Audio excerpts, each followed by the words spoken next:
Bonsoir mes chers amis, voilà on approche de la fin du deuxième livre de Shemot et une des questions évidemment qui surgit toujours lorsqu'on arrive à la paracha de Vayakahel qui cette année est séparée de Pekoudé, c'est comment expliquer qu'on va répéter quasiment mot à mot tout ce qui a déjà été dit dans la paracha de Teruma. Je rappelle très rapidement de quoi parle. Ça, c'est la dixième paracha du livre de Shemot. C'est au moment où Moshe descend pour la troisième fois du mont Sinaï. Donc, comme tout le monde le sait, c'est après avoir obtenu le pardon, il descend avec les deuxièmes tables et ce fameux jour, c'était Kippour, donc le 10 Tishri. Aussitôt, donc, il va rassembler tout le peuple, et va yakhel, veut dire il a rassemblé, et il va leur annoncer non seulement la bonne nouvelle que Dieu a pardonné la faute du veau d'or, mais ils vont recevoir aussi l'ordre de construire le tabernacle, le Mishkan. Et c'est pour ça que dans tout le détail que nous allons voir ici, dans cette paracha de Vayakhel, on va commencer d'abord par annoncer l'importance du Shabbat pour que le peuple comprenne que même si construire une demeure pour Dieu est quelque chose d'extrêmement important, mais le Shabbat l'est davantage, et la raison pour laquelle, parce que on n'a pas le droit d'enfreindre le Shabbat même pour construire le temple. Alors pourquoi ils auraient pu penser qu'on pouvait oui transgresser le Shabbat? Parce qu'une fois que le temple ou le Mishkan sera construit, à l'intérieur du Mishkan, il n'y avait pas le Shabbat. Comme vous le savez, on allumait du feu, on faisait la shrita, donc ils auraient pu déduire du fait que dans le Mishkan, on pouvait, entre guillemets, transgresser le Shabbat, et ben pour construire le Mishkan, et ben on aurait pu le faire.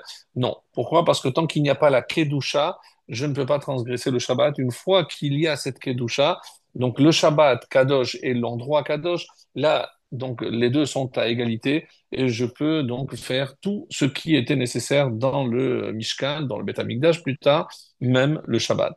Alors, la question reste évidemment, pourquoi avoir répété? Il aurait suffi de dire, Moshe, avec le peuple, a fait exactement ce que Dieu lui a demandé. D'abord, une première réponse qui va peut-être vous étonner, mais est-ce qu'on peut faire exactement ce que Dieu nous demande? Lorsque Dieu nous demande des mesures tellement exactes, est-ce que on avait la garantie qu'au millimètre près, on aurait pu faire exactement ce que Dieu nous a demandé? Certainement pas. Certainement pas. Donc, avec toute notre meilleure volonté, il y a une phrase dans le Talmud qui revient souvent, I efshar le adam le tzamtzem. Un homme ne peut pas réduire, c'est-à-dire, il ne peut pas se montrer aussi précis qu'Hachem. Si, par exemple, c'était une ama et demi, et que, au lieu de faire une ama 50, je fais une 51 ou une 49, est-ce que ça a invalidé le Kéli? Est-ce que le Kéli, j'aurais toujours pu dire que de toutes les façons, Hachem a fait en sorte que miraculeusement, eh ben, les mesures étaient exactes. Non. Hachem voulait que ce soit les hommes qui fassent selon, évidemment leurs possibilités. Même si ce n'était pas exactement au millimètre près, c'est le maximum qu'un homme peut faire. C'est exactement ça que Hachem voulait. Donc, quand dans la paracha de Teruma et de Tetzavé, on a reçu l'ordre avec les précisions, les mesures vraiment très très précises concernant tous les ustensiles, alors maintenant qu'on va passer à l'exécution, eh ben là il fallait faire comprendre que même si ça ne correspondait pas exactement, parce que je ne peux pas dire qu'ils ont fait exactement, parce que je n'ai pas cette précision dans la mesure. Donc ça c'est une réponse. Il y a évidemment d'autres réponses qu'on va essayer de voir tout au long de ce shiur de ce soir qu'on a évidemment dédié juste avant de commencer à la protection de nos soldats, puisque comme vous l'avez entendu, donc malheureusement, on a été contraint de reprendre les hostilités et surtout à la libération de tous les otages en bonne santé, ben, Ezrat Hashem, et que ne minimisez pas toutes les prières, tout ce que l'on peut évidemment consacrer ou dédier pour leur protection et surtout le retour de tous nos otages, en tout cas ceux qui restent, eh ben, évidemment, ce sont des actes qui sont appréciés par le maître du monde et en espérant qu'il soit agréé et que l'on puisse vraiment espérer la fin favorable, en tout cas, de cette guerre. Alors, Pour l'instant, donc, on va essayer de comprendre, donc, comme je le disais, par rapport donc à cette répétition qui paraît inutile, pourquoi il a fallu tout répéter. Alors, grosso modo, à un verset près, il y a presque 400 versets qui sont consacrés, mes amis, 400 versets dans la Torah, dans le livre de Shemot, qui sont consacrés à l'érection du tabernacle du Mishkan. Est-ce que vous savez par ailleurs combien il y a, par exemple, de versets qui parlent de la création du monde? Eh bien, 35. Donc, c'est 10 fois plus que 10 fois plus. Pour, de toutes les façons, répéter, puisque vous allez certainement reconnaître pratiquement tous les passages de Teruma et Tetzavé, et maintenant, là, on va le retrouver ici dans Vayakhel, et la semaine prochaine dans Pekoudé. Alors, est-ce que ça valait la peine donc de répéter ces 400 versets? Je comprends que s'il y a une telle insistance de la part de la Torah, c'est peut-être pour mettre l'accent sur l'importance d'une telle construction, en sachant que c'est une construction humaine, mais pour Dieu. Donc, et c'est là que réside évidemment tout le secret. Pourquoi? Parce que parmi les réponses, et j'attaque la deuxième réponse qui pour moi est magnifique, c'est dire que les deux premières parachiotes de Teruma et de Tetzavé nous parlent du Mishkan en haut. Alors sachez qu'il est dit qu'il y avait, de la même façon qu'il y a un Mishkan en bas, c'est celui qui va être construit en bas, il y a aussi un Mishkan en haut. Qu'est-ce que ça veut dire un Mishkan en haut? Eh bien, tout ce qui existe en bas est le reflet de ce qui existe en haut. Mais quand je parle, par exemple, du Mishkan d'en haut, mais qui c'est qui l'aurait construit? On dit que c'est des Malachim. Et Kol Ishé, donc lorsqu'on parle des feux, donc des prières, qu'est-ce qu'on offrait là-bas? Donc c'est les prières des tzadikim. Donc il y a un Mishkan en haut, celui-là il est parfait, il est intouchable.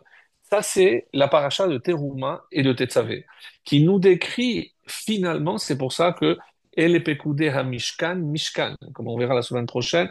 Pourquoi cette répétition? Parce que c'est comme s'il y avait deux Mishkan.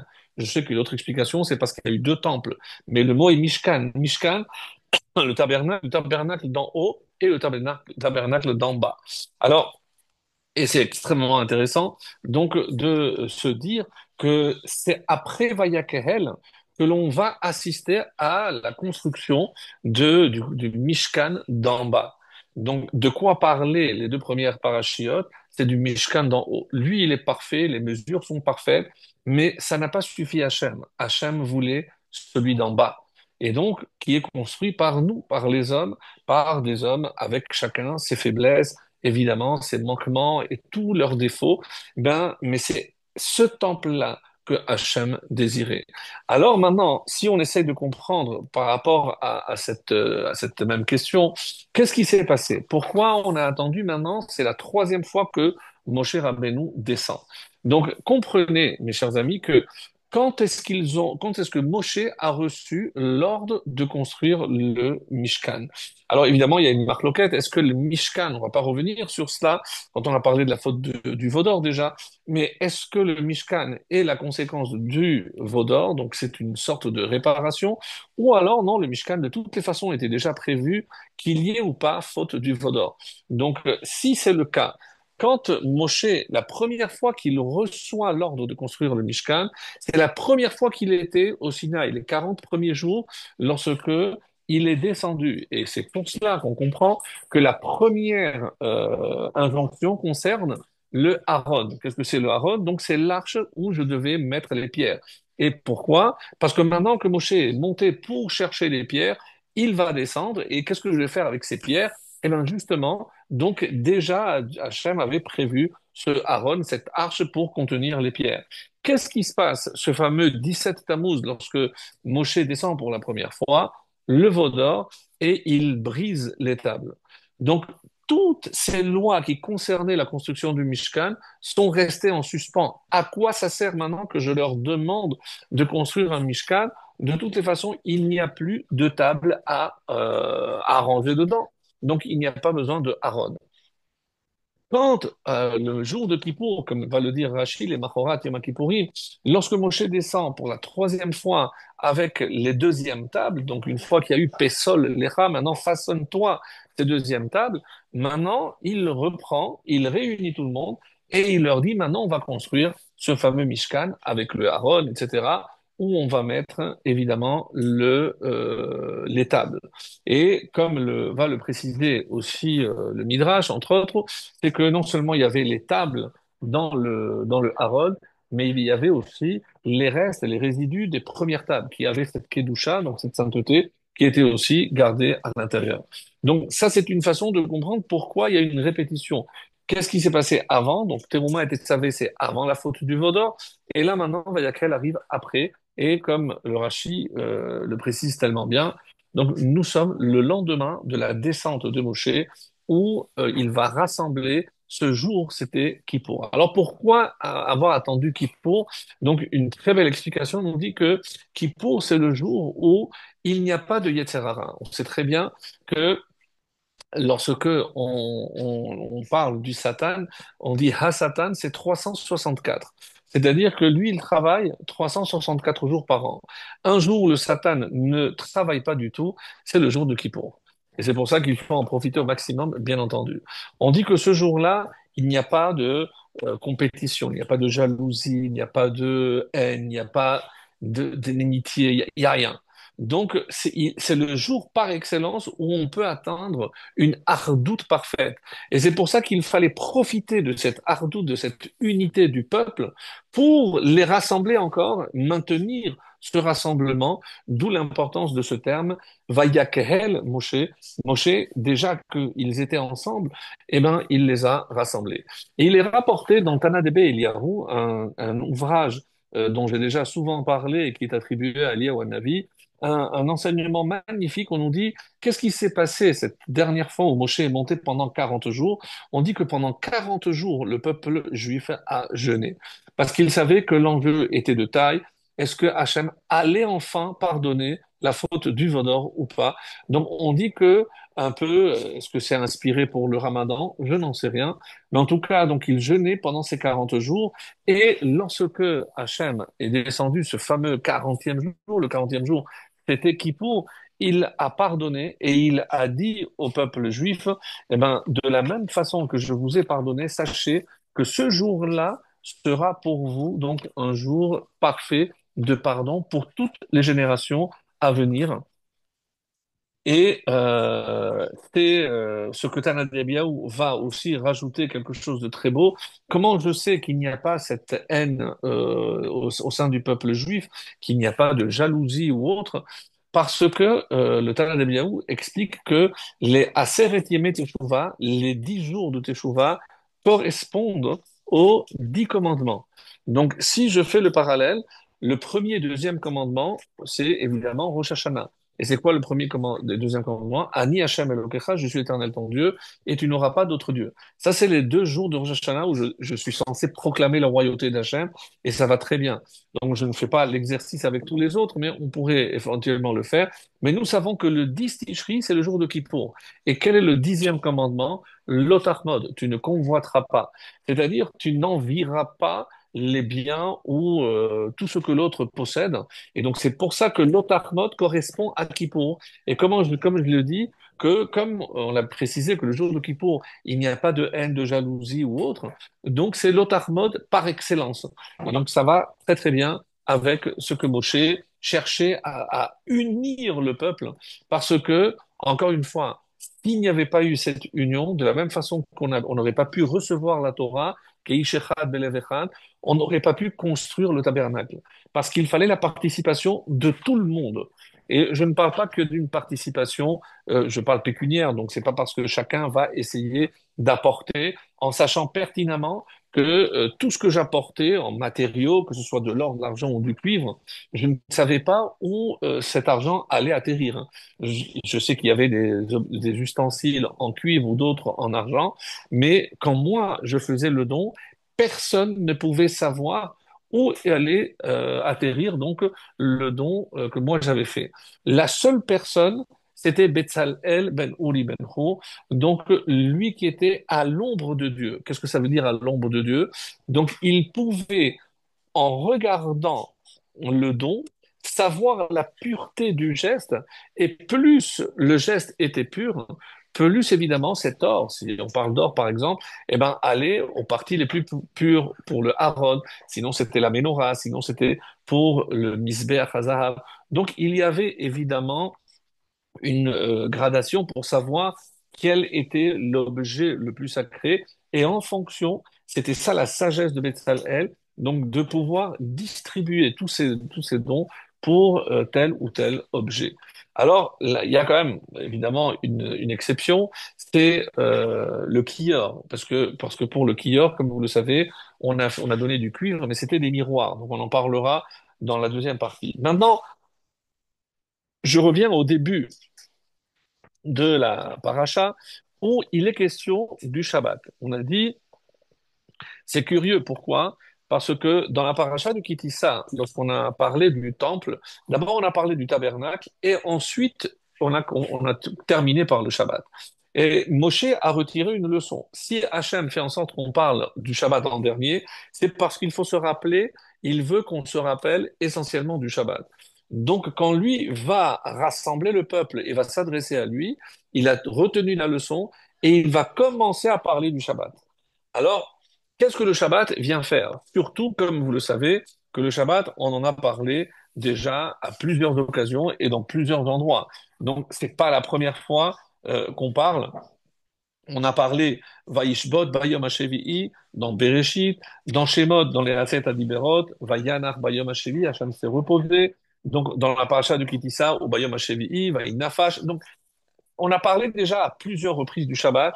Pourquoi précisément ici il était important de le rappeler? Alors, comme on l'a dit dans notre introduction, c'est parce qu'il fallait surtout pas qu'il s'imagine que la construction de ce tabernacle pouvait faire passer ou éclipser l'importance du Shabbat. Donc, alors que tout le monde comprenne que le Shabbat gardait sa priorité et je n'avais pas le droit de transgresser. Par ailleurs, même si je ne vais pas rentrer dans les détails, on a souvent parlé de Melacha. C'est c'est le nom qui est donné à tous les travaux interdits le Shabbat. Mais à aucun moment, la Torah nous donne une liste exhaustive. Oui, la Mishnah, la Torah orale va le faire, mais d'où savons-nous quels sont les Melachot interdits? Et je vais dire travaux, même si ce n'est pas véritablement la bonne traduction, parce que la traduction de travail, c'est avoda. Mais on voit bien que dans la logique de ce qui est interdit Shabbat, eh ben, la fatigue ne rentre pas en ligne de compte. Il est beaucoup plus fatigant monter 8 étages qu'appuyer ou faire une petite pulsion sur un bouton. Donc, il ne s'agit pas ici de fatigue. Et c'est pour ça que on va essayer aussi de comprendre qu'est-ce que la mélacha de Shabbat renferme, parce que c'était essentiel, même si on l'a fait les années précédentes, mais un rappel, je pense que ça nous fait toujours du bien. Quoi qu'il en soit, on a un enseignement dans la Gemara, dans Shabbat, qui nous dit que n'oublions pas que l'objectif, hein, c'est de faire pardonner la Avodazara. Et donc on dit que la Avodazara, quelqu'un quiconque fait la Avodazara, c'est comme si il enfreignait toute la Torah. Puisque si on a consacré les deux premiers commandements, je suis l'Éternel ton Dieu, donc tu dois croire en Dieu. Le deuxième, tu n'auras pas d'autre Dieu. La Avodazara, donc, mais par terre, les deux, sinon trois premiers commandements qui concernent ma relation à Hachem, et c'est comme si il avait transgressé toute la Torah. Le seul commandement sur lequel il est dit que celui qui respecte, eh ben, c'est comme s'il respectait toute la Torah, c'est précisément le Shabbat. Celui qui respecte le Shabbat, on considère que c'est comme s'il avait fait toute la Torah. À tel point, je vous cite le verset qui est cité dans la Gemara, Kol HaShomer Shabbat Kehilchato. Celui, donc quiconque respecte le Shabbat, Kehilchato, selon la stricte loi. Pas le concept que moi j'ai du Shabbat, de ne pas consacrer à ceci ou à cela. Non. C'est pas ton concept de Shabbat. Kehilchato. Donc le Shabbat nous a été donné avec non seulement une lettre, mais aussi l'esprit, et je ne peux pas dissocier les deux. Donc, tant que je ne suis pas rentré dans l'esprit et la lettre du Shabbat, ça, afil ou avad avodazara kedor edosh, même s'il a fait avodazara comme à l'époque de Enoch, c'est là où la avodazara était courante, mochalim lo al kol avodotav. Donc, je ne sais pas si vous mesurez. celui qui respecte strictement le Shabbat, même s'il s'est rendu coupable de Avodah Zarah, on lui pardonnera tout. Maintenant, vous comprenez pourquoi dans la paracha de Vayakel, celle qui nous occupe cette semaine, puisque maintenant il s'agit de faire pardonner au peuple juif la faute de Avodah Zarah, du Vaudor, donc maintenant Moshe va les aider en rappelant encore le Shabbat. Ça, c'est une autre réponse. Pas seulement pour qu'ils comprennent que je ne dois pas enfreindre le Shabbat pour construire le Mishkan, c'est une autre réponse que j'apporte ici, qui est beaucoup plus vaste, beaucoup plus profonde, parce qu'il s'agit ici d'obtenir un pardon parfait, à savoir, même si pour ceux qui sont rendus coupables de la faute du Vaudor, en pensant que c'était la vraie Avodah Zarah, eh ben, le fait de respecter le Shabbat à la lettre eh ben, permet de pardonner toutes ces fautes. Donc, l'importance du Shabbat est quelque chose de crucial. Malheureusement, encore beaucoup de nos coreligionnaires n'ont pas encore pris la mesure de l'importance de ce Shabbat. On en va en dire quelques mots parce que je pense que c'est essentiel. J'avais lu il y a un petit moment un livre d'une dame, je crois que c'était une Autrichienne, je ne me rappelle pas très bien. Elle s'occupe essentiellement de ce qu'on appelle les soins palliatifs. Autrement dit, l'accompagnement à la mort, puisque malheureusement, donc c'est des gens qui sont déjà agonisants et elle les accompagnait. Donc, il y a des gens âgés, moins âgés, etc. Et elle a appelé ce livre, je ne connais pas exactement, je me rappelle plus, Les 5 regrets.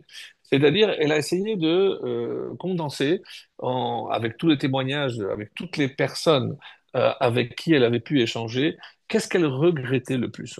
Et pourquoi c'est tellement important, mes amis? Parce que on ne parle pas forcément des gens ou pratiquants ou forcément croyants, mais quand on sait qu'on est à la porte de la mort, donc cet instant de vérité pour tout le monde, pour tous les êtres humains, donc il faut un bilan et un petit peu comme nous on dit que même une minute avant, un jour avant ta mort, une minute, tu dois faire tes chouvas. Alors peut-être que pour ces personnes, c'est donc juifs, faire tes chouvas, c'est accepter qu'ils ont certains regrets maintenant qu'ils sont face à l'inéluctable eh ben, si ils avaient pu faire autrement, et c'est pour ça que c'est tellement intéressant et c'est tellement important. Alors, je vous les donne en vrac parce que ça, j'ai pas en tête tous les points, mais ce qui m'avait, alors vous pouvez vous-même, je pense que tout le monde peut se dire qu'est-ce que on a regretté. Eh ben, je ne sais pas si c'est dans cet ordre-là, mais la majorité, c'est d'avoir trop travaillé. Pourquoi? Parce que trop se consacrer au travail, eh bien, évidemment, c'est passer moins de temps avec sa famille. En sachant que l'important dans une vie, c'est de partager des moments avec les autres. C'est la richesse ne se mesure pas par ce qu'on donne, mais parce qu'on a, mais parce qu'on donne. Et donner du temps, c'est le plus beau cadeau qu'on puisse faire. Donner de son temps à sa famille, à ses amis, à ce qui est important dans la vie. Donc pourquoi? Parce que sinon, on se perd dans une course effrénée et on passe à côté de l'essentiel. Il y a également un autre regret, et c'est peut-être plus les hommes que les femmes, c'est d'avoir pu exprimer nos sentiments, nos véritables sentiments aux personnes qu'on aimait vraiment. Ces personnes qui n'arrivent pas, qui n'osent pas, ou par pudeur, ou par timidité, on n'en sait rien, mais dire à tous ceux qu'ils aiment, même à ses enfants, les encourager, leur dire souvent on est tellement fiers, je suis tellement fier de ce que vous êtes, je suis tellement fier de ce que vous êtes en train de devenir. Ne croyez pas que ces mots n'ont pas de poids, n'ont pas de valeur. C'est quelque chose d'inestimable. Combien on va courir après pour l'admiration d'un de ses parents, de son père ou de sa mère, sans l'obtenir et on va rester avec cette frustration de ne pas avoir pu recueillir ces éloges de la part des personnes qui sont les plus importantes pour nous. Donc, ça, c'est grosso modo. Mais là où je risque de vous étonner, c'est qu'est-ce que beaucoup regrettent de ne pas avoir été soi-même. Oui, mes amis, on n'a pas été soi-même. Parce que, à force de jouer un rôle, et Purim vient de terminer, et comme je l'avais rappelé souvent, Purim, c'est pas le jour où on met un masque, c'est où on fait tomber les masques, où on est véritablement nous-mêmes. Donc, tout le reste de l'année en cours, on n'est pas soi-même. Et nous, on a une chance inouïe, vous allez comprendre pourquoi je parle de ça. Parce que, quel est le jour par excellence où on peut être nous-mêmes? C'est-à-dire, on n'est pas ce qu'on représente, parce que on n'a pas la voiture pour montrer aux autres ce qu'on est, ce qu'on possède, notre téléphone, nos moyens, etc. On est déconnecté de tout. Mais évidemment, vous avez compris, c'est le Shabbat. Mais mes amis, lorsqu'on dit que le Shabbat, c'est le retour à soi, c'est tellement beau, bravo. Donc le Shabbat, c'est le jour par excellence, le seul jour de la semaine où on est soi-même. Parce que on n'a pas besoin d'artifice extérieur. Je ne vais pas influencer. Donc, cette notion de mouxé pour les uns, mais qu'est-ce que c'est cette, c'est vraiment exagéré, c'est trop poussé, j'ai pas le droit de toucher ceci ou toucher cela. Mais personne s'arrête pour essayer de comprendre ce qui se cache derrière. Mais on veut te faire détacher, finalement, qu'est-ce qui me reste moi-même? Donc, c'est là où on t'invite à découvrir ce que tu es toi-même. Donc, sans artifice, sans tous les éléments extérieurs qui font de nous ce que nous sommes pendant la semaine. Et c'est pour ça que être soi-même, finalement, c'est grâce au Shabbat on pourra arriver à, après 120 ans sans avoir regretté d'être soi-même. Parce que chaque Shabbat nous rappelle qui nous sommes nous-mêmes. Donc, développer son potentiel, partager avec les autres, partager avec la famille et regarder finalement c'est un jour où je ne vais pas travailler, donc j'ai pas le problème de trop travailler. C'est le jour où je vais manger en famille, je vais partager, je vais. C'est le remède à tous les regrets que je viens de citer. Donc, si on mesurait, je vous assure, c'est qu'on ne mesure pas à quel point le Shabbat est comme on l'a souvent dit, un îlot dans le temps. Mais c'est là où on est véritablement nous-mêmes. Autrement, évidemment, on devient des esclaves, tout à fait vrai. Et c'est pour ça que c'est tellement beau, donc, cette définition du Shabbat, où ça nous permet finalement d'être nous-mêmes, pour qu'on n'ait pas, hélas, à le regretter. Alors, donc, comme c'est marqué pour le Shabbat, que illu mekayem et kol haTorah kula. Donc, celui qui respecte le Shabbat, c'est parce qu'il a compris l'essence, hein.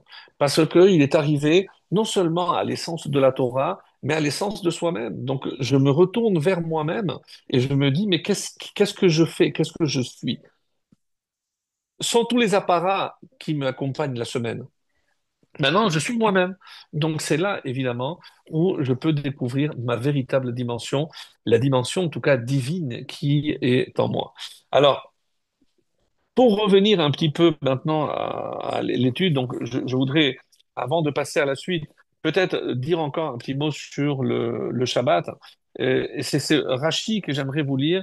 Higdim lahem azarat Shabbat, le tzivui melechet Mishkan. Pourquoi Moshe donc a ordonné d'abord le Shabbat avant le tzivui du Mishkan? Lomar she'eno dochet Shabbat. Comme on l'a dit, c'est pour qu'ils comprennent que ça ne repousse pas le Shabbat, que le Shabbat doit être maintenu et on arrête tous les travaux interdits. Et d'ailleurs, c'est du Mishkan que je vais m'inspirer pour connaître tout ce que la Torah appelle Melacha interdite le Shabbat. Donc, tout ce que on connaît, les 39 travaux interdits, c'était les 39 travaux qui étaient réalisés pour la construction du Mishkan. Donc, vous avez toute la liste dans la Mishnah, à partir de déjà labourer, semer, etc. Donc tous ces travaux qui étaient nécessaires pour la construction de toutes les différentes phases dans le tabernacle. Alors, et comment on va les appeler dans la Gemara et dans la Mishnah? Avot Melachot. Donc c'est les pères des Melachot. Pourquoi on appelle ça les pères? Parce qu'il y a des enfants, parce qu'il y a des Toladot. Donc les Toladot, c'est des soukas. Donc c'est pour ça que il faut véritablement étudier le Shabbat avec tous les travaux. Donc, comme dit la Mishnah, Arba'im Chaser Echad, donc il y a 40 moins un. Alors, il y a beaucoup de questions. Pourquoi on parle de 40 moins un? Est-ce qu'il y aurait dû avoir 40? Que c'est quoi moins un? Certains disent que c'est Piria Verivia, la procréation, puisque que je veuille ou non, si le vendredi, je suis censé, comme la halakha me dit pour un Talmid Racham, m'unir à ma femme, si elle tombe enceinte, est-ce que ça s'appelle pas créer? Alors c'est vrai que c'est procréer, mais est-ce que il n'y a pas ici une notion de création par excellence? Eh ben, même si c'est le cas, eh ben, le Shabbat, il y a 39 et donc celle-là, elle serait permise. Donc ça, c'est une explication. L'autre, si je dis que j'ai été créé à l'image de Dieu et que Hachem, Shehakol Nihi Bidvaro, Hachem l'a créé par la parole, donc moi aussi, je peux créer par la parole. Donc je devrais me taire le Shabbat. En tout cas, juste peut-être étudier et prier, ne pas parler autrement. Donc, on n'a pas interdit la parole, mais oui, on interdit le dibour chol. Donc il y a une restriction, c'est que je n'ai pas le droit de parler de propos vains, ou par exemple de faire des projets ou un programme pour la semaine, etc. Donc il faut faire extrêmement attention avec la parole. Il y a une parole aussi qui est interdite, c'est de demander à un goy de faire quelque chose qui est interdit pour moi, il y a des moyens, etc. Donc tout ceci, si je ne les ai pas étudiés, je peux très facilement transgresser le Shabbat. Alors, donc ici, que l'on comprenne, et c'est un enseignement très beau qui nous dit que dans le Sefer HaChassidim, Ha'av shemetzave livno ma'asim, un père qui ordonne à son fils de faire des actes. Ma shechafetz ya'atze techila, yomar lo bacharona. Donc, comme je le disais tout à l'heure, ce qu'il veut vraiment qu'il fasse, il va lui dire à la fin. Parce que comme ça, c'est ce qu'on va retenir. D'ailleurs, lorsqu'on est un peu étourdi, le prof nous dit, qu'est-ce que je viens de dire? Donc, la fin, c'est facile à retenir. Je dis, non, non, qu'est-ce que j'ai dit avant? Là, c'est une autre paire de manches. Pe'are melech et hamishkan ne'emra le Moshe techila, ou shmirat Shabbat ba'acharona, dans la paracha de Kitissa. Donc, ça, c'est le Sefer Chassidim, ce que j'avais mentionné tout à l'heure. Dans la paracha de Kitissa, d'abord, on a parlé de la création du Mishkan, et ensuite le Shabbat. Mais quand Moshe s'adresse au peuple, donc c'est où Moshe higdim, letzavot et Shabbat techila, Moshe a compris le message de la part de Dieu, et donc il a inversé en parlant d'abord du Shabbat pour qu'on rappelle l'importance de ce Shabbat.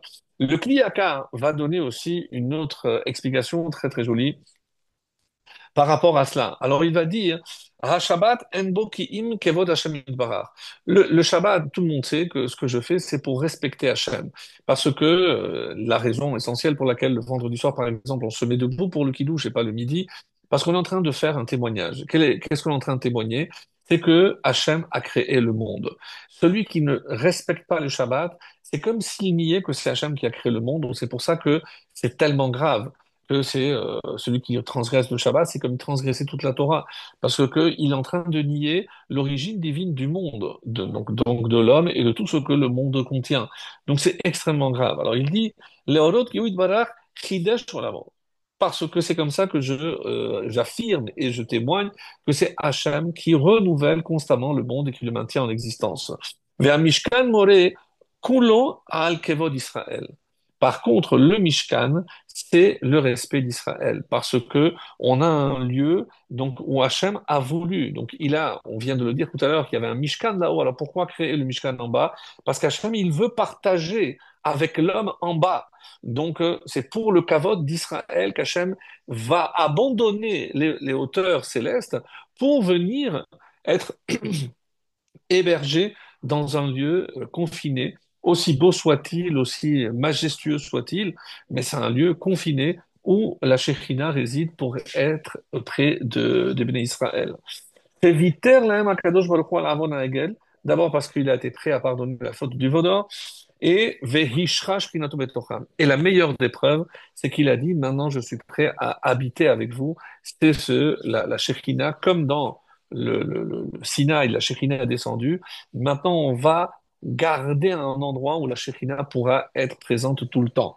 Akadosh Baruch Hu chas beyoter al kevodam shel Israël, Hashem, pour lui, il accorde énormément d'importance au respect dû à Israël. Ve'al ken yigdim ha Mishkan. Et c'est pour ça que quand Hachem il parle, lui, il parle d'abord du Mishkan. C'est par rapport à Israël. Parce que pour moi, Hachem dit, c'est vous qui êtes important.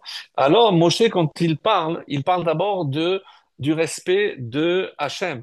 Et comment on parle d'abord du respect de Hachem? C'est par le Shabbat. Donc, Moshe, il parle du Shabbat parce qu'il parle d'abord d'Hachem. Et ensuite, il parle du Mishkan. Et pourquoi? Que le Shabbat, Hamorial Kevodo Itparach, Ve'achachkar à la Mishkan. Il y a aussi une autre explication, enfin, dans ce même ordre d'idées. Vous vous rappelez que dans la Torah, on parle toujours de Chag HaMatzot. Mais nous, rarement, on l'appelle Chag HaMatzot, donc on parle Chag HaPesach. Alors pourquoi, à quoi est dû ce changement? Lorsque que c'est Dieu qui parle, il dit Chag HaMatzot. Pourquoi? Parce qu'on a été prêt à le suivre sans nourriture, sans laisser lever la pâte, etc. Donc, on a fait confiance entière à Hachem. Et c'est pour ça qu'Hachem, pour nous rappeler ce mérite extraordinaire, a appelé cette fête Chag HaMatzot. Nous, on l'appelle Chag HaPessah. Pourquoi? Parce que lors de la 10e plaie, comme vous le savez, on commence déjà à se préparer pour Pessah, moins d'un mois déjà. Donc, quand Hachem Passach, ce qui a donné le nom à cette fête, il est passé par-dessus, passe over, comme on dit en anglais. Donc, il est passé par-dessus, il nous a laissé la vie sauve. Donc, nous, on parle de miracle que Dieu a fait, et Hachem parle du mérite que nous, on a fait. Donc, c'est un petit peu le même échange que l'on voit ici. Alors, le Al-Shir, Akadosh, nous dit qu'est-ce que c'est que cette Melechet HaMishkan? Donc, quand Lama Melechet HaMishkan lotitre Shabbat kemaaseh korbanot, j'ai dit quelle aurait pu être la Avamina, donc c'est cette pensée qui me permettrait de transgresser le Shabbat. Alors, c'est le Al-Shir qui pose cette question vraiment dans tous les mots. Pourquoi Lama Melechet HaMishkan lotitre Shabbat kemaaseh korbanot? On voit bien que pour les korbanot, pour les sacrifices, eh ben, on transgressait, on brûlait, on faisait shrita, midin, kesidran, moussafin, kilchatan. Donc, le Shabbat, on transgressait tout. Donc, on aurait pu imaginer que là aussi, alors non. Pourquoi? Parce que, et c'est la Mechilta qui va nous donner peut-être une des plus belles réponses concernant ce que l'on appelle ou considère la Melacha, mais je retiendrai, je pense, la meilleure définition qui a été donnée du terme Melacha, c'est le Malbim, hein, commentateur, qui va nous le donner. D'abord, qu'est-ce que dit la Mechilta dans la paracha de Yitro? La Mechilta, c'est un midrash, je le rappelle. Vechi yesh lefanav yegia. On dit que Hacham, il doit se reposer. Pourquoi? Parce que comme le dit Rashi, vaïn nafash, kol lashon nofesh ou lashon nefesh, shemeshiv nafsho venishmato behirageo mitorah melacha. C'est apaisement pour l'âme après avoir connu donc Torah, un dérangement, un travail. Donc c'est l'apaisement. Alors il pose la question, mais quoi? Mais Hachem, il y a une fatigue. Va lo ne'emar lo yi'af velo yigar. Hachem, il ne connaît pas, c'est pas ce que c'est le mot fatigue. Ve omer noten la ya'ef koa. C'est Hachem qui donne au celui qui est fatigué la force. Alors il dit, bidvar Hachem, shamay nasu. Mais comment Hachem a tout créé? Bidvar Hachem. C'est par la parole. Donc on ne parle pas ici d'une fatigue pardon, physique, ça n'a rien à voir. Haïnou, chez Kol Abria Notzra Bedibour, Shel Asarama Marot, comme on a dit, que le monde a été créé par 10 paroles. Uma Talmud Lomar Vayanach. Alors, expliquez-moi, dit le Midrash, qu'est-ce que ça veut dire Vayanach? Il s'est reposé. Qu'est-ce que ça veut dire il se reposait? Ça n'a rien à voir avec le repos que nous on entend, parce que si ça veut dire le mardi, je suis fatigué, alors je ne peux pas me reposer le mardi. Mais quel rapport? Donc, elle a הכתיב על עצמו לשון מנוחה להשביע את האוזן. Donc on dit qu'il a parlé un langage qui est audible à l'œil humain, c'est-à-dire que l'homme comprend ce que c'est la menoucha. La menoucha, donc c'est une sorte de repos. Mais vaharek kal vachomer, Michel lefanav yegia, si déjà pour celui qui ne connaît pas de fatigue, on parle de Dieu, Haktiv alatzmo, Bshebara olamo beshisha. Donc, il est écrit qu'il a travaillé, il a créé 6 jours et le septième, il s'est reposé. Adam, donc un homme qui a été créé, les amal, pour la fatigue, alachat kama vechama, donc a fortiori que lui, oui, il a besoin de se reposer. Donc, ça, c'est un langage, on va dire, humain. Donc, quand la Torah parle que Dieu s'est reposé, c'est uniquement pour que nous, on puisse comprendre un petit peu, appréhender ce que Hachem veut nous faire comprendre. Arrive le Malbim avec cette définition extraordinaire et il dit, qu'est-ce que c'est le Geder de Melacha? Qu'est-ce que c'est la véritable définition de Melacha? Donc, j'ai pas dit avoda, un travail, mais Melacha. Alors, lota asu Melacha. À aucun moment on utilise le mot avoda, mais toujours le terme Melacha. Velo amru, lota asu avoda. Donc, c'est clairement dit, ça n'a jamais été dit. Rua esek bedavar sheyesh bo omanut. D'abord, ça implique un certain artisanat, une certaine connaissance, donc agilité avec les mains ou Meshane Ezer Homer, et il opère un changement dans la matière, Mina Devarim Sheba Olam, à partir des éléments qui existent sur Terre, la Sotbo Chidush Vetikun, soit pour apporter un renouveau ou une réparation. Les apok et maaseh idiot, et ça c'est pour exclure des actes qui n'ont pas de véritable sens. C'est en meshane bo davar kemot et inan masaot. Donc je peux charger ou décharger, porter comme et monter 6 étages. Ça n'a pas de connotation de changement ou de création, de créativité de la part de l'homme. Donc c'est utiliser son intelligence pour apporter une modification.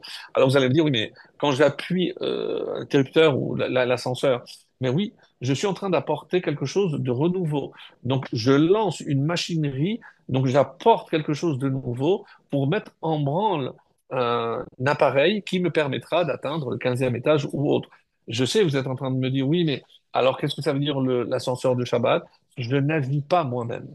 Donc, c'est pas moi qui agis sur cet objet-là, et qu'est-ce qu'on a dit? C'est lorsque l'homme apporte une modification, un changement ou un tikkun. Mais si ça se fait de soi-même, donc là, il y a sans intervention humaine.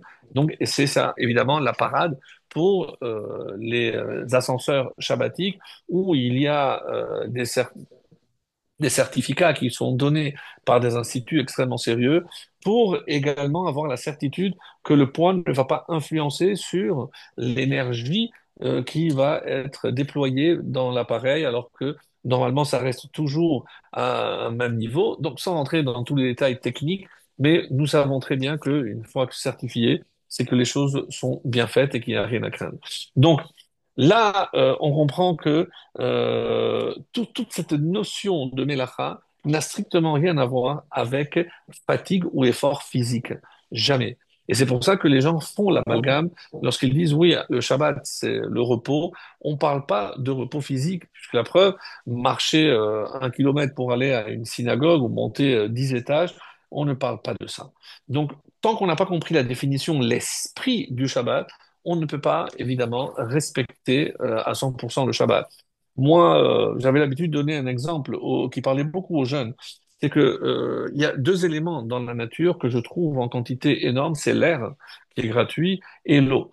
Et l'homme a réussi, par son intelligence, à obtenir de l'énergie et de l'un et de l'autre. Donc, par l'air comprimé, plus je vais serrer, donc plus ça va dégager de l'énergie, et les fameux barrages d'eau, donc qui peuvent être des centrales électriques et autres. Donc c'est lorsque je contiens l'élément eau, et ben ça peut aussi développer une grande énergie. Alors, je dis souvent, hein, mais imaginez, donc, si je fais la même chose avec l'homme, si l'homme, je vais essayer de le comprimer, c'est-à-dire quoi le comprimer? Ben, l'empêcher de faire certaines actions. Donc, quel est le but? C'est pas de le menotter. Au contraire, c'est lorsque je vais l'enfermer en l'empêchant de faire toutes ces mélachotes, ces travaux interdits, donc, c'est pour dégager une énergie colossale. Et c'est ce qu'on appelle la neshama yetera ou autre. C'est le véritable soi-même. C'est sa véritable essence. Tant que je n'arrive pas à comprimer l'homme, comment? Par ses interdits, eh ben, je ne peux pas, évidemment, faire dégager à l'homme. Lorsque j'ai parlé aussi tout à l'heure de tikkun, de réparation, je rappelle très rapidement en passant, c'est que après la faute de Adam Arishon, comme vous le savez, l'homme, la femme et le serpent ont reçu chacun 10 malédictions, 9 plus la mort pour l'homme, la même chose pour la femme et pour le serpent. Et la terre a reçu 9 malédictions. Certains disent parce que la terre d'Israël n'a pas été maudite, la preuve c'est qu'elle n'a pas subi le déluge.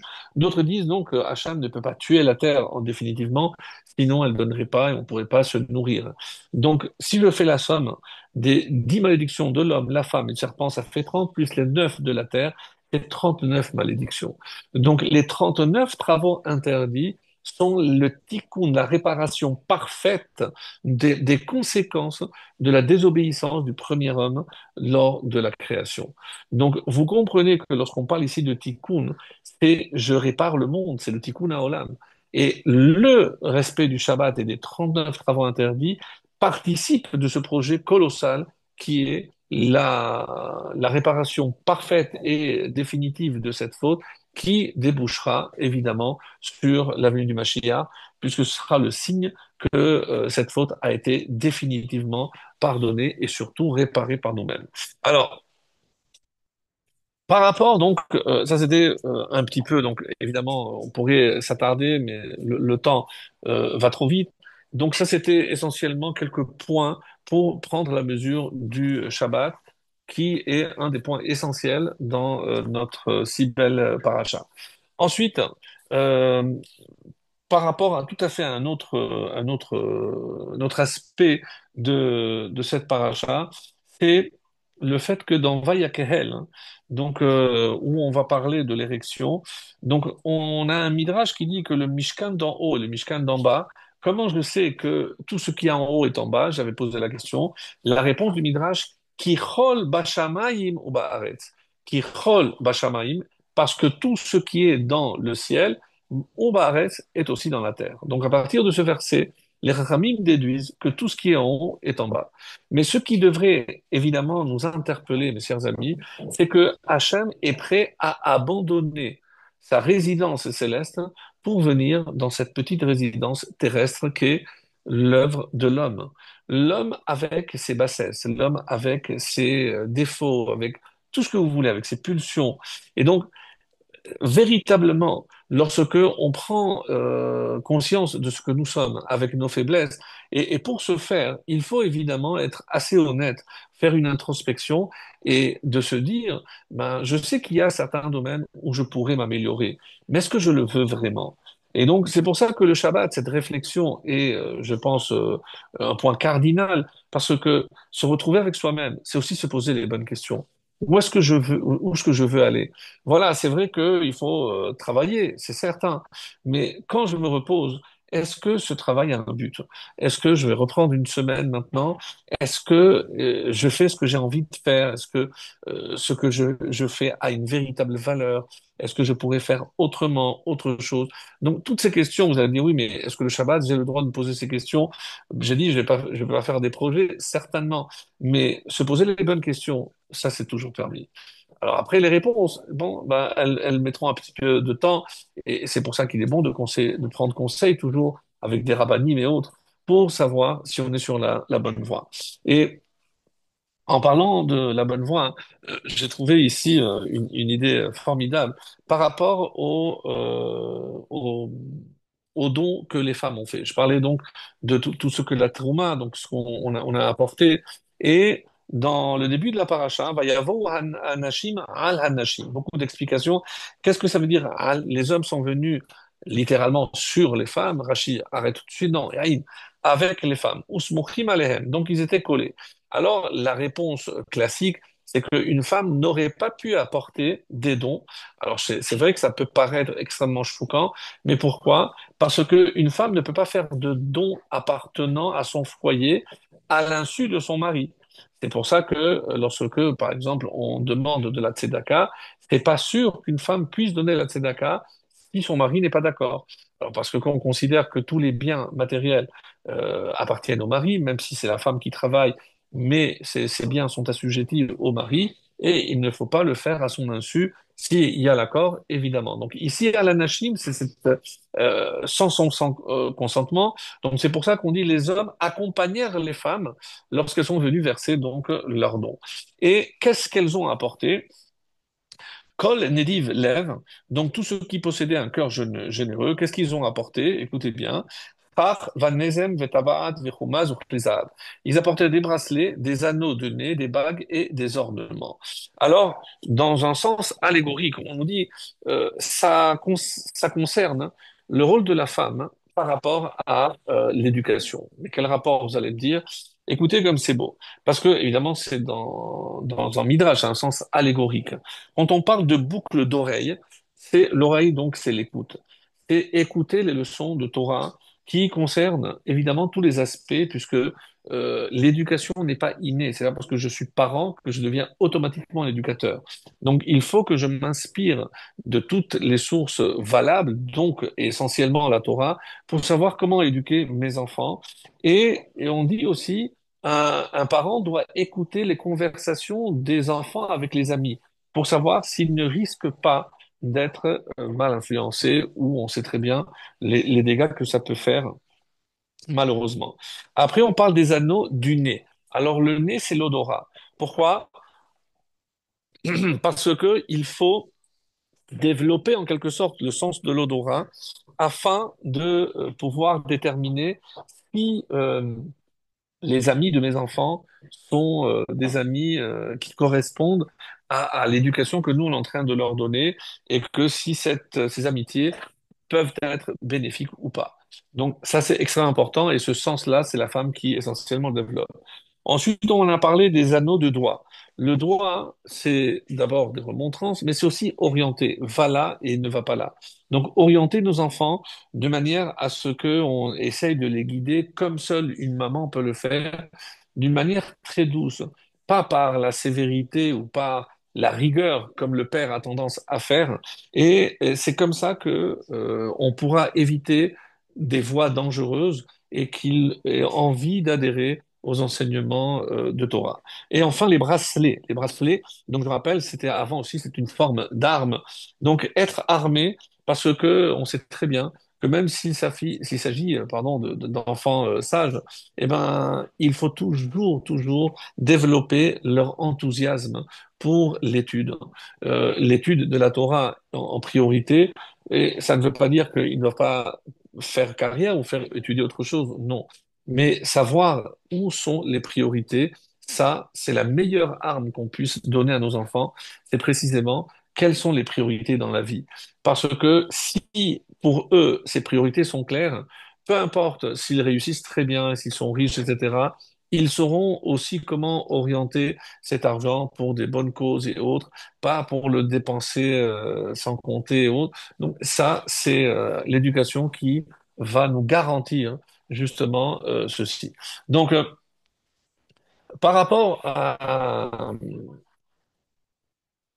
à nos défauts, je disais que il y a un verset très beau qui nous dit, mais est-ce que Hachem, sincèrement, il peut préférer une maison faite par des hommes avec des défauts, et on a dit qu'ils sont même pas sûrs d'avoir la bonne mesure, plutôt que ces palais qu'il a dans le ciel.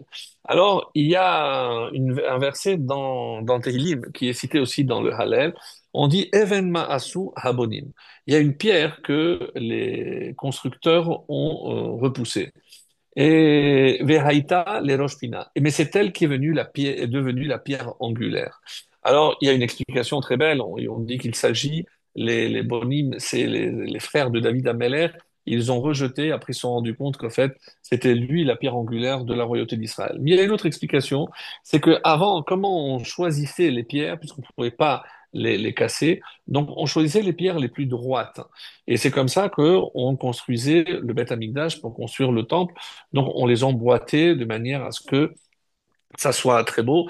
Et quand, une fois, ils sont tombés sur une pierre qui n'avait pas d'angle droit, qui ne correspondait pas, ils l'ont repoussé. Ils ont continué, ils sont arrivés à l'endroit le central, c'est-à-dire dans le Kodesh HaKodashim, et là, ils se sont rendus compte qu'il restait un trou, mais qui ne correspondait pas à une pierre qu'ils avaient. Là, ils se sont rappelés qu'il y avait cette pierre qui ne correspondait à rien. Imaginez leur surprise lorsqu'ils ont pris cette pierre, ils l'ont essayé d'encastrer, elle correspondait exactement avec tous les angles, c'était exactement ce qu'il fallait. Qu'est-ce que ce midrash, je trouve magnifique, vient nous dire? C'est que des fois, nous, on croit que une pierre, parce qu'elle n'est pas droite, avec des défauts, elle ne va servir à rien. Mes amis, cette pierre qui n'était pas droite, qui avait des angles, etc., un peu tordus, eh ben, elle a servi à l'endroit le plus sacré. Donc, n'allez pas croire, et ça c'est pour nous un enseignement magnifique, puisqu'on a parlé de la hardoute, on a tendance à rejeter les personnes qui sont pas comme nous. Alors, je ne définis pas une personne par ses actes, parce que les actes ne définissent pas l'entièreté de la personne, mais j'ai tendance à la juger malheureusement comme ça, et c'est ce qui est triste. Donc, du coup, quand je vois une personne, j'ai tendance à la rejeter, alors que peut-être pour moi et pour le clan d'Israël, cette personne est primordiale. Donc, c'est cet enseignement primordial que Hachem a voulu nous faire comprendre à travers cette pierre, que même une pierre tordue a sa place auprès d'Hachem.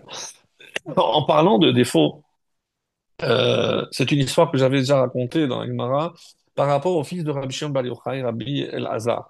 Et on dit qu'une fois, devait se rendre dans un village et il a croisé un homme et il a été un peu choqué par la laideur de cet homme-là. Il lui dit, mais dis-moi, comment on peut être tellement laid? Est-ce que chez toi tout le monde est laid comme ça?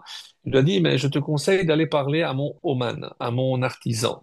Et comme ça, si tu as des plaintes, va lui en parler. Il a pris conscience de son erreur, il a baissé, il est descendu de son âne ou de son cheval, et il a demandé pardon, pardon, pardon. Comme j'ai déjà raconté, je raconte juste l'essentiel. Il n'a pas voulu pardonner lorsqu'ils sont arrivés sur l'insistance des habitants de ce village. Finalement, il l'a pardonné. Le rabbi avait l'habitude d'expliquer cette anecdote d'une manière très originale. Est-ce qu'on peut imaginer, mes amis, qu'il s'agisse de Rabbi Elazar, donc le fils de Rabbi Shimon bar Yochai, il se laisse, donc on ne parle pas ici de laideur physique, mais de laideur spirituelle. Il a vu que cet homme avait énormément de défauts. Quand il a dit parle à mon artisan, qu'est-ce qu'il a dit? Il a reconnu qu'il avait des défauts, qu'il avait des pulsions, qu'il avait des faiblesses. Et donc, mais il a dit si Hachem m'a créé avec ça, c'est que c'est mon lot. Et il s'est rendu compte que si cet homme aussi humble soit-il, était conscient de ses défauts, il méritait évidemment ses encouragements et non pas son opprobre ou autre. Donc, il est descendu, c'est pour ça qu'il a demandé pardon.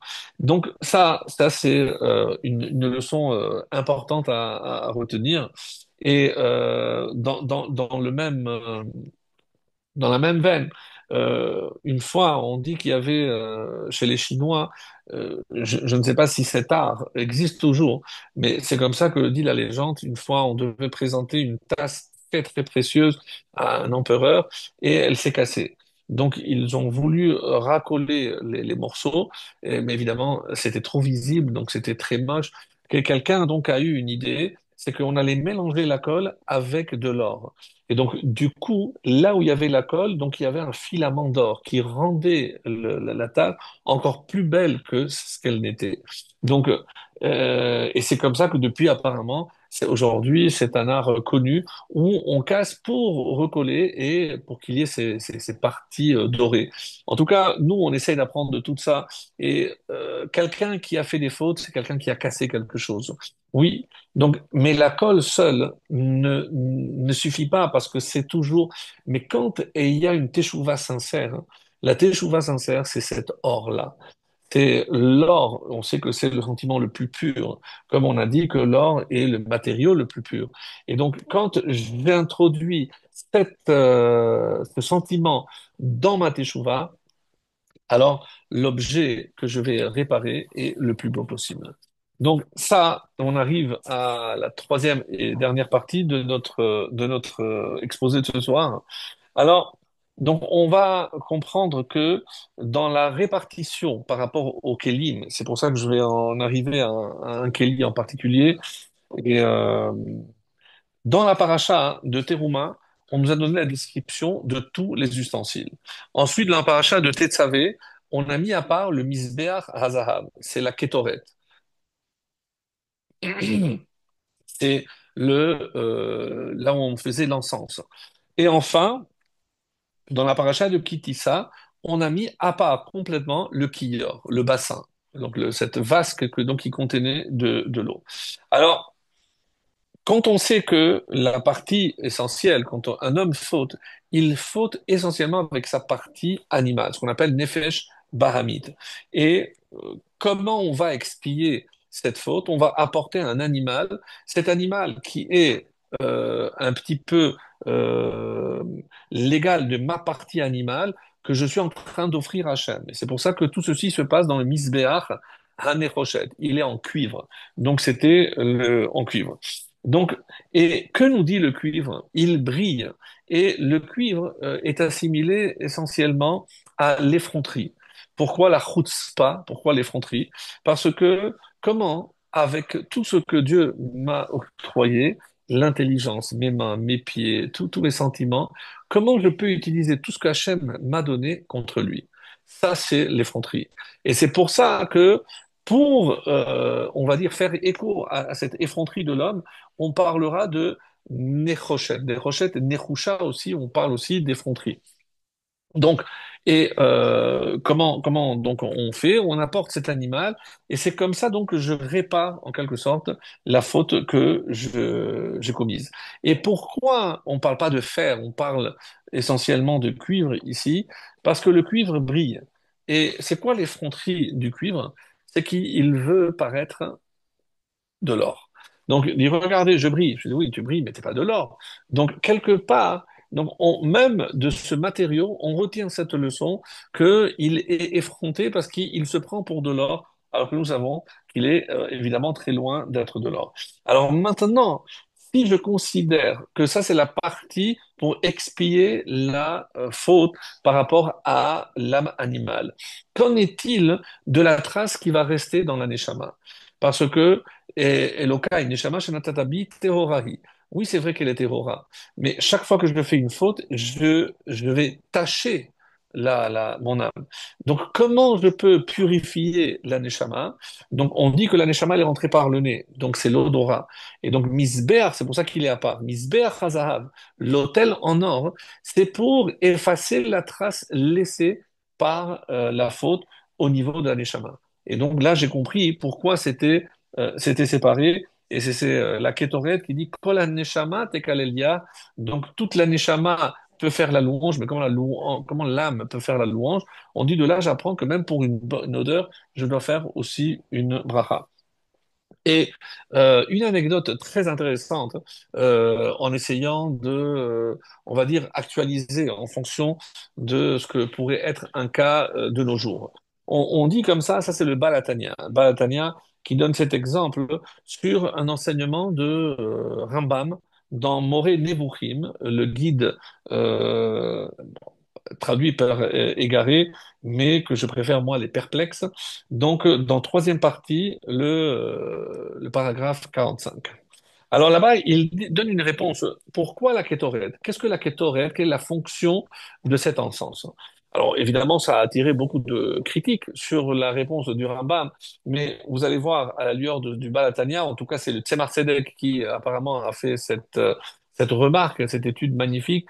Alors il a dit que dans un endroit comme le le Beth Amikdash, il y avait évidemment des sacrifices. Donc il y avait des abattages, il y avait du sang qui coulait, il y avait les viscères. Donc, forcément, à un moment donné, ça pouvait dégager de mauvaises odeurs.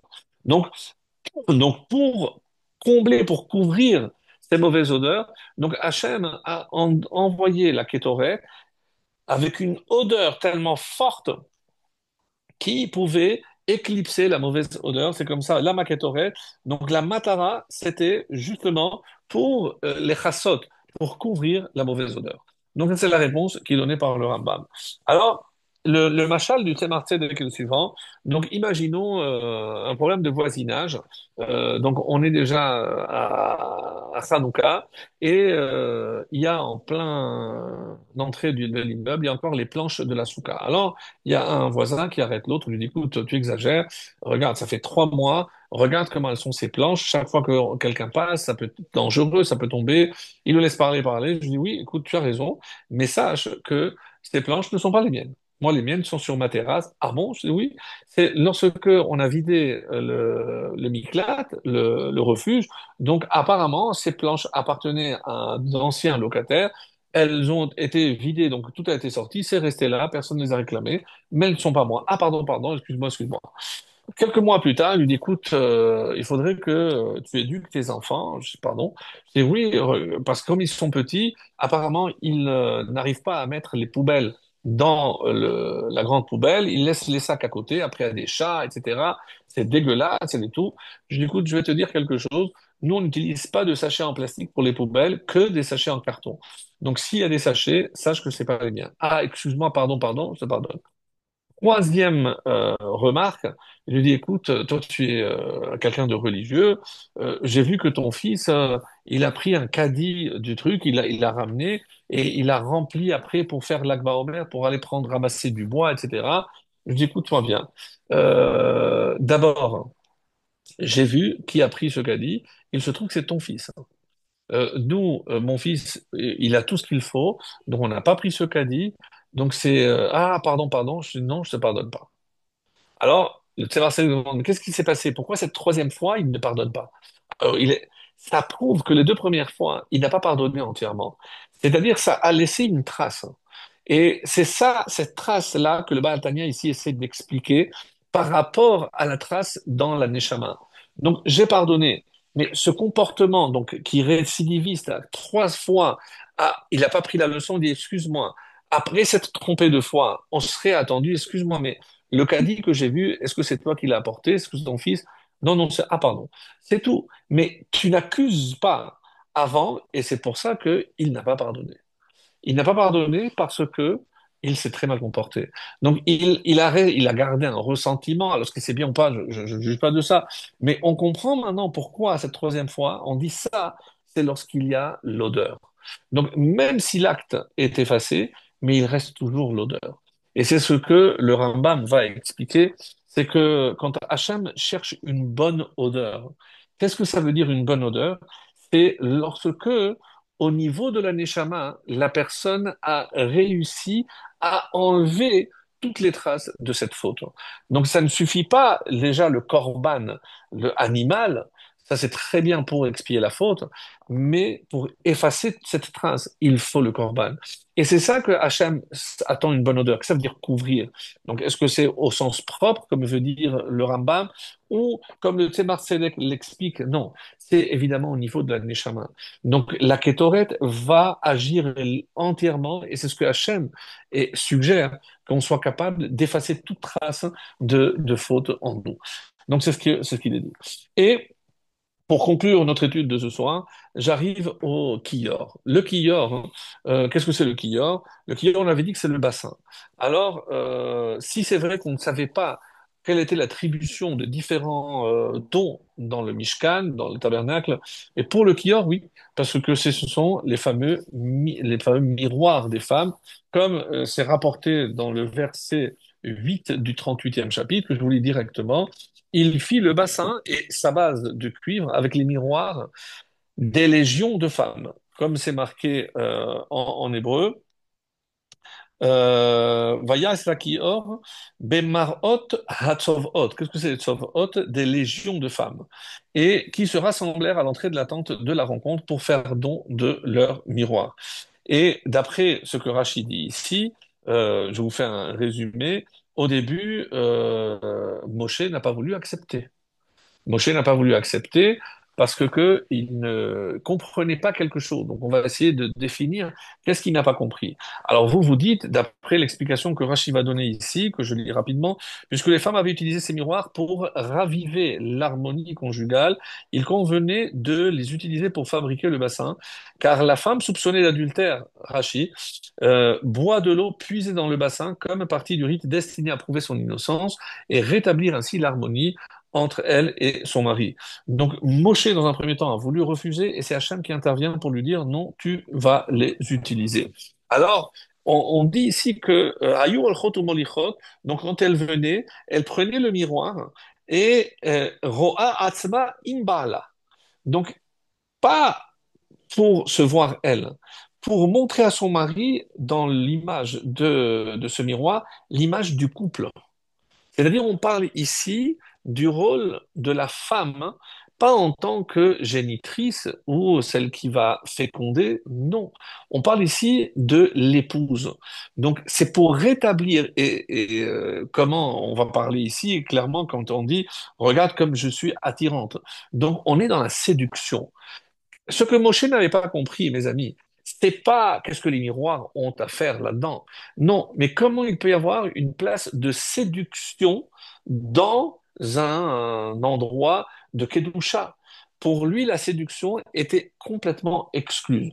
Et d'ailleurs, il y a une question du Ramban éblouissante pour ceux qui ne l'ont jamais entendu ou vu, dans le verset 23, donc on nous donne le détail de tout ce qui a été apporté en tant que don. Et voici, les hommes accompagnèrent les femmes. Et qu'est-ce qu'ils ont apporté? Tous ceux qui possédaient un cœur généreux apportèrent des bracelets, des anneaux de nez, des bagues et des ornements, des objets en or de toutes sortes. Alors quand vous regardez en hébreu, oui, c'est vrai qu'Elizahav, hein, c'est des objets en or, mais chumaz, ici, est traduit par ornement. Alors, ne soyez pas choqués, mais je vais lire Rashi. Qu'est-ce que c'est chumaz? Keli zahavu. C'était un objet en or. Natun keneged oto makom leisha. Et où est-ce qu'il était placé ce bijou? C'est dans les parties intimes de la femme. Et Verabotenu Pershu, et c'est pour ça qu'ils expliquent d'où vient ce mot Kumaz, c'est les initiales de Kan, Mekom, Zima. Ici, c'est un endroit qui peut être assimilé à la débauche. Alors, attendez. Pour les miroirs, Moshe en a fait une histoire parce qu'elle se regardait la séduction. Et ici, pour cet objet-là, ça ne dérange pas. Alors que, apparemment, une fois que Rachid nous dit de quel objet il s'agit, je vous assure que c'est beaucoup plus choquant d'utiliser cet objet-là que l'autre. Alors, il y a plusieurs réponses. La première, peut-être la plus simple, c'est que l'objet n'était pas gardé en tant que tel. Comme c'était en or et que tout l'or était fondu, donc, alors je ne sais pas où allait terminer cet or dans la construction du Mishkan, mais en tout cas, c'est pas un objet qui restait tel quel qui allait être attribué quelque part. Alors que les miroirs, on dit que les miroirs, pour la majorité des cas, en tout cas des avis, oui, les miroirs étaient conservés, et c'est avec ça qu'on a recouvert le bassin. D'autres disent non, parce que les miroirs sont carrés. Je ne peux pas, si je veux faire un bassin, je ne peux pas faire un bassin avec des objets plats, c'est pas possible. Oui, alors c'est vrai, et qu'est-ce qu'ils vont répondre pour faire la différence? C'est que l'or du Kumaz était mélangé avec l'or d'autres objets, alors que pour les miroirs, il n'y avait que ce miroir-là. Donc, il n'était pas mélangé avec d'autres. C'est la réponse, en tout cas, que le Ramban nous dit. Et Sifteh Chachamim aussi nous dit que cet objet n'était pas fondu entièrement. Bon, il y a plusieurs explications. Alors, pourquoi, d'après certains, ils étaient un peu réfractaires à ces miroirs? Parce que comme c'était réfléchissant, donc et que pour se laver les mains et les pieds, il fallait se baisser, donc on aurait pu imaginer qu'ils se prosternaient face à une image. D'autres disent que on ne devait pas regarder, et comme c'était réfléchissant, on pouvait voir aussi à travers les femmes. Donc plusieurs réponses pour lesquelles Moshe aurait pu refuser donc, tout ce que je viens de dire ici. Mais pour faire court, parce on a avancé dans le temps, euh, une explication que je trouve, moi, très très belle, c'est le fait de dire que tout à l'heure, le miroir, c'est un objet de séduction. Le khumaz, ici, donc cet objet, cet ornement, ben, qui fait référence aux parties intimes de la femme, c'est par rapport à sa fécondité, c'est-à-dire c'est la dimension de la génitrice. Donc c'est la femme qui met au monde. Donc ce que Moshe était prêt à accepter, c'est que au contraire, il y a certains, bon après il y a beaucoup d'explications, des études qui ont été faites, mais qu'est-ce que on n'a jamais entendu parler de cet ornement. Oui, c'est un ornement avec une clé, donc, et c'était fermé pour éviter, chas shalom, qu'à Dieu ne plaise, que les femmes soient violées, ou pour certains, on dit que la clé était laissée chez le mari pour bien montrer que c'était le seul qui avait accès, etc. Donc, il y a plusieurs avis. En tout cas, c'était pas un ornement simple. Mais ce que cet ornement représente, c'est la dimension mère de la femme. Et par rapport au miroir, c'est la dimension épouse, donc de séduction. Ce que Moshe avait mal à comprendre, c'est comment il y a une place à la séduction dans la Kedusha. Eh bien, mes amis, oui. De la même façon que nous voyons que tous les matins, on dit cette Mishnah, Heve az kannamer. Sois audacieux, mais ici, az, aussi, azut panim, c'est effronté comme le tigre. Alors on dit pourquoi? Parce que le tigre est le résultat d'un mélange d'une lionne avec, bon, peu importe. Mais en tout cas, le tigre, ici, est comparé à Azut Panim. Mais un peu plus tard, on dit Az Panim la Geinam. Mais ceux qui sont effrontés sont voués au Geinam. Alors on me dit, soit effrontés, mais ceux qui sont effrontés, alors je ne comprends pas. Alors l'explication consiste à dire qu'il y a ce qu'on appelle Azut Dekdusha. Azut Dikdusha, c'est une effronterie, mais dans la Kedusha. C'est-à-dire de de toutes les manières possibles. Il y a celui qui est effronté, celui qui est culotté, celui qui est vraiment sans vergogne, qui n'a honte de rien. Eh ben, il y a aussi cette dimension dans la Kedusha. Savoir que quand l'heure de Mincha arrive, ou comme ce fameux juif pratiquant qui a refusé d'intervenir auprès de Bill Gates. Alors il a dit, avec toute la fortune, je peux acheter, mais pas le Shabbat d'un juif religieux. Donc ça, c'est Azout Panim d'Ekdusha. Parce que, non, qu'est-ce qu'ils vont dire, qu'est-ce qu'ils vont pas dire? Non. Pas, pourquoi? Parce que les musulmans, ils ont honte de faire leur prière là où ça vient. Eh ben, et nous, des fois, dans les aéroports, etc., on se cache. Pourquoi? Donc, Azout Panim, c'est être soi-même. Encore une fois, on revient à cela, mais c'est dans le sens de la Kedusha. C'est pas dans la provocation, Chas v'Shalom. Je ne parle pas de ça. Mais quand on est fier de ce que l'on est, donc on voit que cette Azout Panim, elle peut être aussi utilisée dans la Kedusha. De la même façon, la séduction par rapport à ces miroirs, hein, et c'est pour cela que finalement, donc, qu'est-ce que faisaient les Kohanim? Ils se lavaient les mains et les pieds avant de rentrer. Peut-être que le message est plus clair qu'on ne le prétend. C'est-à-dire que maintenant tu t'apprêtes à rentrer servir Dieu, mais est-ce que tu as les mains propres? Est-ce que tu es passé par le miroir de ta femme? Donc ici, c'est pas que la séduction, c'est la femme qui est censée aider l'homme dans son rôle. Donc on a parlé du rôle de la femme en tant qu'éducatrice, du rôle de la femme aussi, qui évidemment ne doit pas être carriériste, une femme qui veut briller à l'extérieur, parce que une femme elle doit briller d'abord à l'intérieur. Et lorsque la femme brille à l'intérieur, eh ben on verra ce reflet à travers ses enfants, à travers son mari.